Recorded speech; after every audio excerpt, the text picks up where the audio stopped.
In this video, we are going to solve some problems on spring block oscillator. So a steel ball bearing of mass 0.050 kg is pushed against a spring with a force of 100 Newton to compress it. So force is 100 Newton. Compress it by delta x equals 0.20 meter. So that's our change in length, which is 0.20 meter. The ball is then released such that it comes off the spring exactly as the spring returns to its equilibrium position. What is the spring constant of the spring? So we'll want to find out what is K. So we'll write the formula F equal negative K delta X.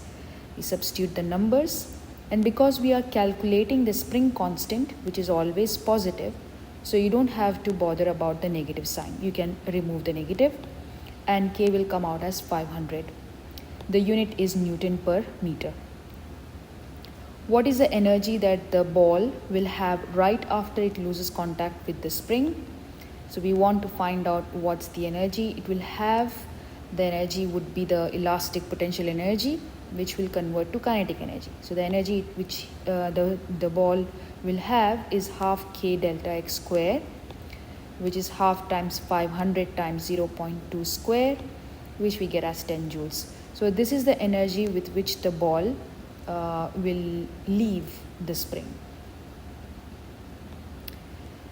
Next, let's look at some of the cases, some of the positions where kinetic energy is maximum and where elastic potential energy is maximum. So we have got a diagram here of a spring at different positions. So if you look at 0, that's the equilibrium position for which delta x is equal to 0. That means the spring is in its original length. That means the elastic potential energy at this point is equal to 0.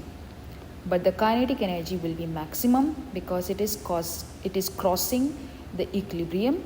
So EPE becomes 0, but kinetic energy will become maximum. Now if you look at Q is at A. It is, you can see on the x-axis, the amplitude is the maximum amplitude. So the change in length is maximum. That means elastic potential energy will be maximum. But the kinetic energy at this point will be 0 because the block will stop for a moment and then it will return to its equilibrium position. So we need to know these points where elastic potential energy is maximum and where kinetic energy is maximum.